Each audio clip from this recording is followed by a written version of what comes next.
Œuvre sociale du président de la transition, du sourire pour les populations à Gao, 10 tonnes de vivres et de non-vivres mis à la disposition donc d'une centaine de veuves et orphelins des militaires, des enveloppes aux rescapés du bateau Tombouctou. À cela s'ajoute l'inauguration d'un forage dans le quartier Al-Djana, Badjan, Agali Agagissam et Alassane Amadou pour le reportage.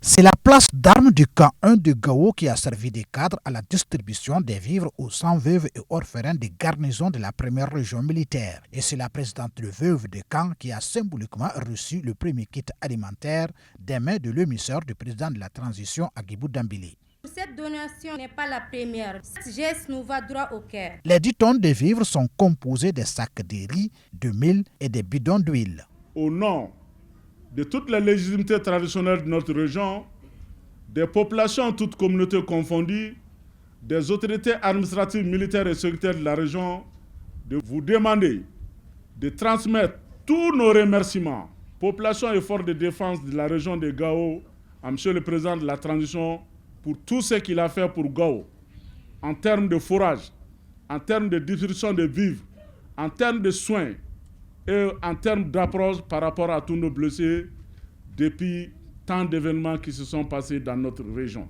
Autre lieu, autre action, l'inauguration d'un forage d'une capacité de 7000 litres d'eau par heure, doté de 2 bornes fontaines et 8 panneaux solaires dans le secteur de Tilwat au quartier d'El Jannabandja. L'ouvrage va contribuer sans nul doute à étancher la soif des bénéficiaires.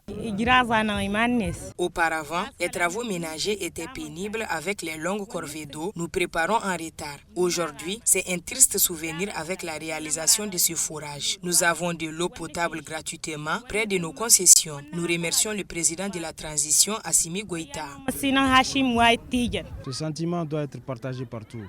Partout où les Maliens auront besoin d'eau, de santé, le président agira à travers ses œuvres sociales parce qu'il a promis lors de son investiture qu'il donnera 2 tiers de ses fonds de souveraineté à la population malienne. La place de l'indépendance a fait peau neuve grâce à l'appui du président de la transition. Ici, le chef de cette mission présidentielle a procédé à la coupure du ruban symbolique. Les 21 rescapés de l'attaque du bateau Tombouctou recensés à Gao ne sont pas restés en marge de cette visite. Ousmane Diadji, le seul rescapé actuellement présent à Gao, a reçu une enveloppe de 250 000 francs CFA, une promesse du chef de l'État. Les 20 autres qui ont déjà regagné Bamako recevront chacun le même montant, nous a confié le colonel Cheikh Tonkara, directeur administratif et financier de la présidence.